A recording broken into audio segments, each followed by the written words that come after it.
দর্শক দেখতে পাচ্ছেন সালমান স্যার বাসার সামনের সেই দিনের সিসিটিভি ফুটেজ এবং তার রুমেও দেখেন এখানে কিন্তু ডন সামিরা সহ সবাইকে স্পষ্ট দেখা যায় তার সাথে যে সিসিটিভির ফুটেজে মিলেছে প্রমাণ। মনিরুল ইসলামের রিপোর্ট।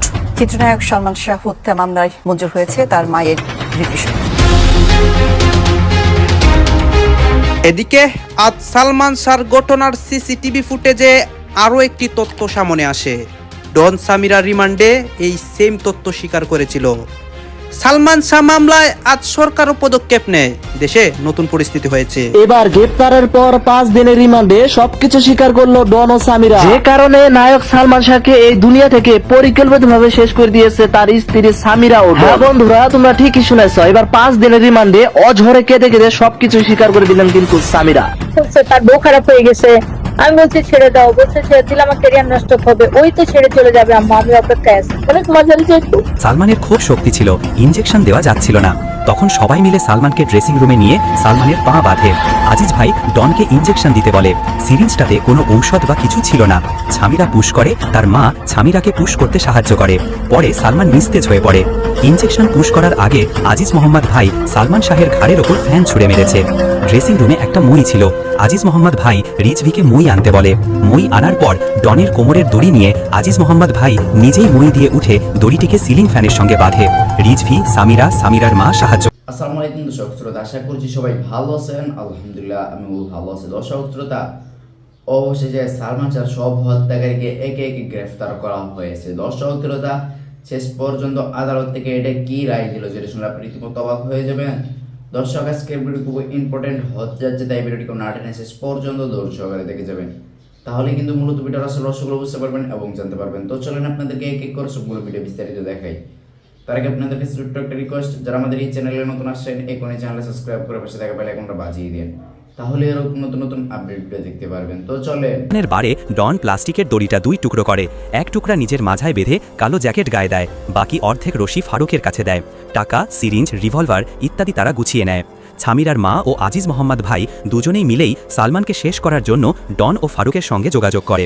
ফজরের আজানের আগে সালমান শাহ ওই দিন গুলিস্তানের বার থেকে তারা এফডিসিতে যান। সেখানে শুটিং শেষে পরিকল্পনা অনুযায়ী রাত 2:30টার সময় বের হন। রিজভি ডনকে জিজ্ঞেস করে, আমি চলে যাব? ডন তাদের সঙ্গে যেতে বলে। পরে গাড়ি ড্রাইভ করে ডন ইস্কাটনের সালমানের বাসার সামনে গাড়ি থামায়। ডন, ডেভিড ও ফারুক পূর্ব পরিচিত হওয়ায় দারোয়ান কিছু বলে নাই। সালমানের বাসায় লিফটে ওঠার আগেই রুবি নামে একজন মেয়ের দরজায় নক করে ডন। রুবি নাইটি পরা অবস্থায় দরজা খোলে ও বলে, তোমরা এসছো? ডন রুবিকে বলে, আজিজ ভাই কোথায়? বাথরুম থেকে আজিজ ভাই বের হয়ে আসে ও সবাই একত্রে রুবি ছাড়া লিফটে ওঠে। আজিজ ভাই 4 তলায় নেমে যায় এবং অন্যান্যরা 11 তলায় নেমে সালমানের বাসায় যায়। সালমানের দরজা আগে থেকেই চাপান ছিল। দরজা খুলেই দেখা যায় সালমান বেডরুমে শুয়ে আছে, ছাবিরা সেখানে নাই। ডন, ডেভিড, জাভেদ, ফারুক সালমানের ওপর ঝাঁপিয়ে পড়ে। ফারুক তার পকেট থেকে ক্লোরোফর্মের শিশি বের করে ছামিরাকে দেয়। ছামিরা সেটা দিয়ে সালমানের নাকের ওপর চেপে ধরে। ডন সালমানের বুকের ওপর বসে। ফারুককে বলে, আজিজ মোহাম্মদ ভাইকে ডাক। ফারুক বাইরে গিয়ে আজিজ মোহাম্মদ ভাইকে নিয়ে আসে। ছামিরার মা ড্রেসিং রুম থেকে বের হয়ে আসে। তখন ধস্তাধস্তি হচ্ছিল। সালমানের খুব শক্তি ছিল, ইনজেকশন দেওয়া যাচ্ছিল না। তখন সবাই মিলে সালমানকে ড্রেসিং রুমে নিয়ে সালমানের পা বাঁধে। আজিজ ভাই ডনকে ইনজেকশন দিতে বলে।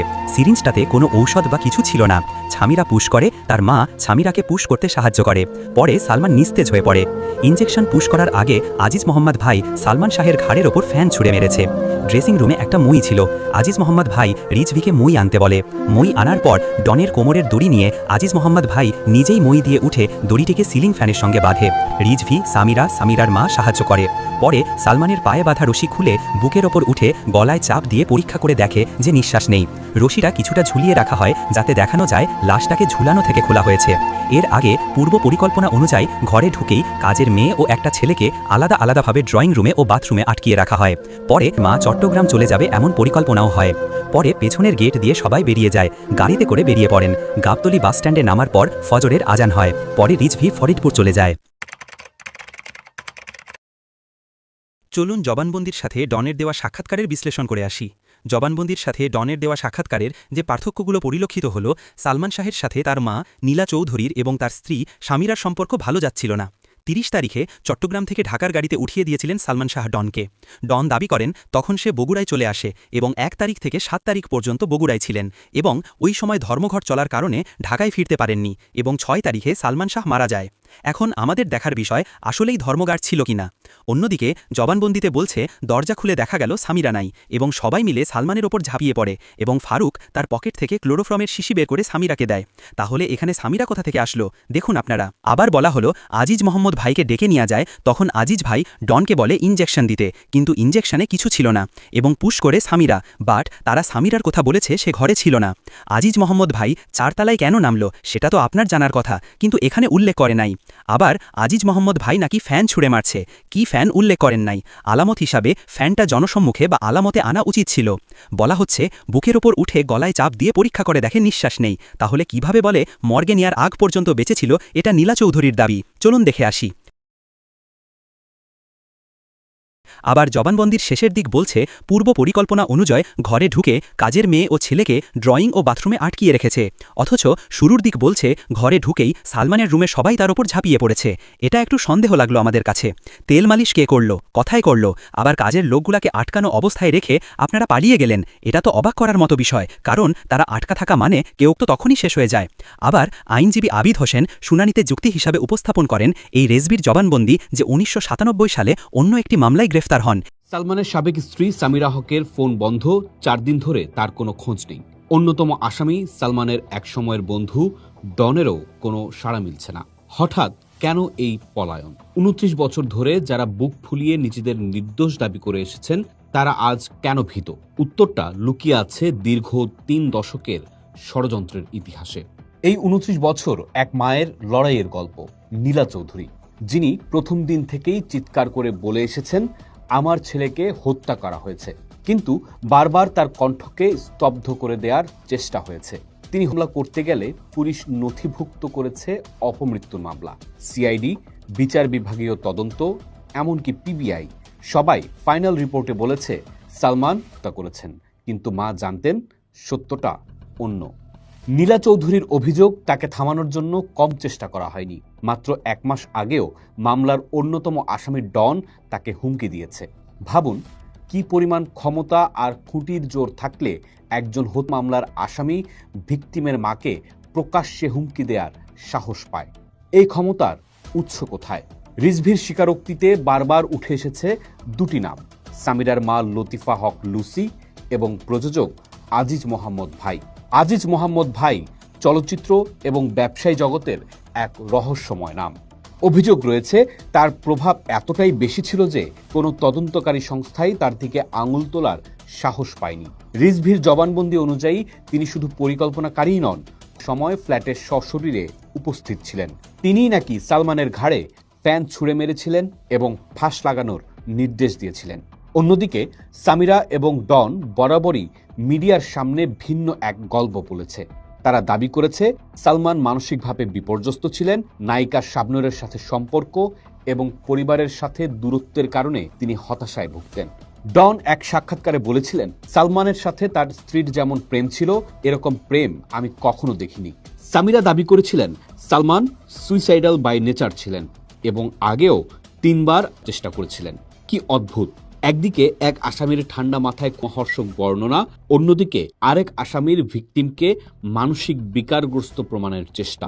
এই 29 বছরে আলামত নষ্ট করা হয়েছে, সাক্ষীদের প্রভাবিত করা হয়েছে এবং একটি সুপরিকল্পিত মিথ্যা বারবার প্রচার করে সত্যি হিসেবে প্রতিষ্ঠা করার চেষ্টা করা হয়েছে। এখন যখন আদালতের নির্দেশে সেই মিথ্যাচারের দেয়াল ভেঙে পড়েছে, তখন পর্দার আড়ালের খেলোয়াড়রা ভয় পেয়েছেন। তাদের পালানোই প্রমাণ করে সত্য উন্মোচিত হওয়ার আতঙ্ক তাদের তাড়া করছে। এই পলায়ন এক প্রকার নীরব স্বীকারোক্তি। প্রশ্ন হলো এই নেটওয়ার্ক কতটা গভীরে? শুধু কি এই 11 জন, নাকি এর পেছনে আরো বড় কোনো শক্তি কাজ করছিল? তো আমি ওনার একটা সিগারেট তুলে টেনেছিলাম। হ্যাঁ, সালমান শাহর সাথে তো আমার আসলে ঘটনা বলতে যেটা আমি তখন তোমাকে যেটা বলছিলাম, তিনি স্মোক করতেন এবং লিটারালি ব্যক্তি জীবনেও ভীষণ স্টাইলিস্ট এবং খুবই লাক্সারি লাইফ লিড করা একটা মানুষ ছিলেন তিনি। তৎকালীন সময় তো বটেই, এখন পর্যন্ত ওনার মতো ব্যক্তি জীবনেও ওনার মতো আমি এত কি বলবো এত লাক্সারি আমি দেখিনি। ভীষণ শৌখিন একজন মানুষ ছিলেন।